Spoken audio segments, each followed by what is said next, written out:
यह 2001 की बात है। वह प्रकाश बहुत ही अद्भुत था। जब वह रोशनी एकदम से प्रकट होती है अंदर से, तो पता लगता है वह कोई बाहर की रोशनी नहीं है, वह कोई अंदर का प्रकाश है जो आपके अंदर एकदम से प्रकट होता है। उसका अंदाज़ा नहीं लगाया जा सकता। उस प्रकाश के लिए जो लिखित रूप में पढ़ते हैं, सुनते हैं, उसका कोई अंदाज़ा नहीं लगा सकते। वह कोई लाइट नहीं है बाहर से आने वाली, अंदर से प्रकट हो रहा है। कुछ अंदर जागता है आपके। आप जब ध्यान लगाते हैं किसी एक चीज़ पर, तो वह टिक जाता है और वो प्रकट होगा, तो आपको दिखाई देगा कुछ। आपकी आँख का खुलना है, वो एक ऐसी आँख है जो आपके अंदर है जिसे आप कभी नहीं देखते। फिर दृश्य, दृष्टा और दृष्टि, जो दृष्टि में बीच में रुकावट है वो सभी हट जाती हैं और दृश्य सीधे दृष्टा को दिखाई देने लगता है। दृष्टि साफ हो जाती है। आपके जो चेतन मन है, अवचेतन मन है, उसके सभी जो विचार हैं वो शून्य हो जाते हैं। आपको कुछ भी ऐसा दिखाई नहीं देता जो बीच में रुकावट बने, वही दिखाई देने लगता है जो है। आप बिल्कुल विचार शून्य अवस्था में आ जाते हैं।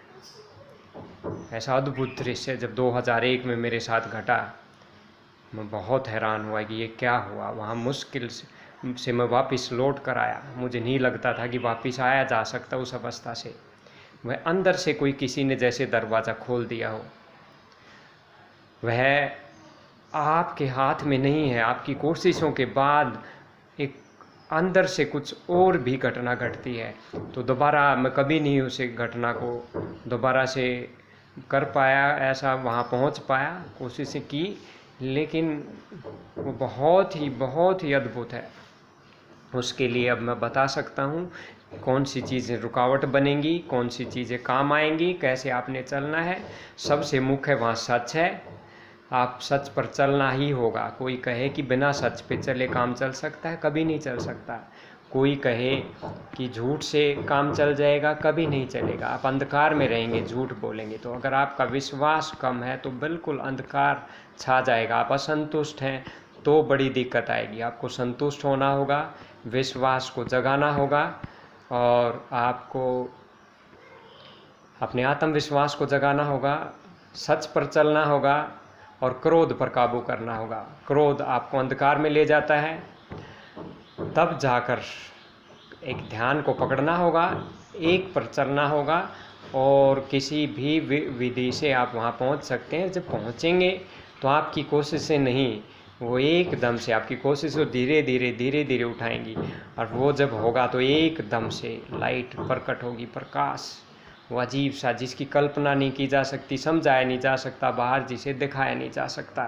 तो उसके लिए काम कीजिए। मैं चाहता हूँ सभी वहाँ तक पहुँचे, उसे एक बार देखें। उसके बाद आपको पता होगा कि आपके कर्म कैसे काम करते हैं। आप कुछ भी कर रहे हैं वो आपके जीवन में क्या क्या कर सकता है। अच्छा भी कर सकता है, बुरा भी।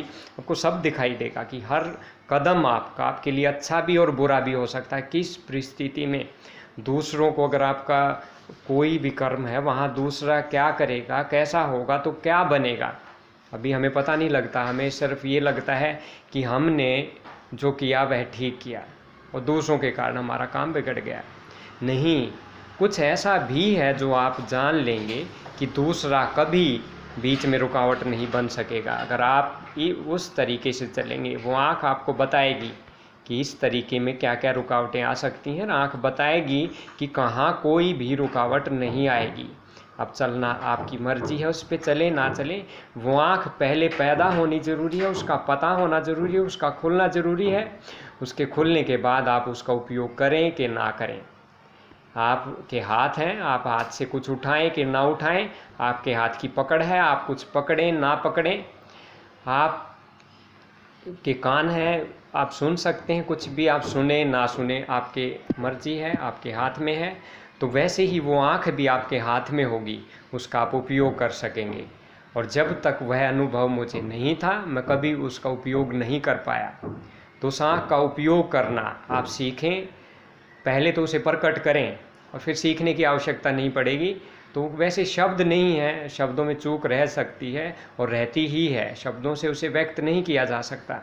सबसे अच्छा और सबसे जो बेहतर है वह ज्ञान वही है जो अंदर से प्रकट होता है, जो अंदर का प्रकाश है, वो दृष्टि है आपकी, जिसमें आप एज ए दृष्टा वहाँ होते हैं। आप बिल्कुल भी किसी भूत और भविष्य में नहीं फंसे होते, आप पूर्णतः आप वर्तमान में आ जाते हैं। ऐसा एक पल ही आपके लिए बहुत है ज़िंदगी के लिए।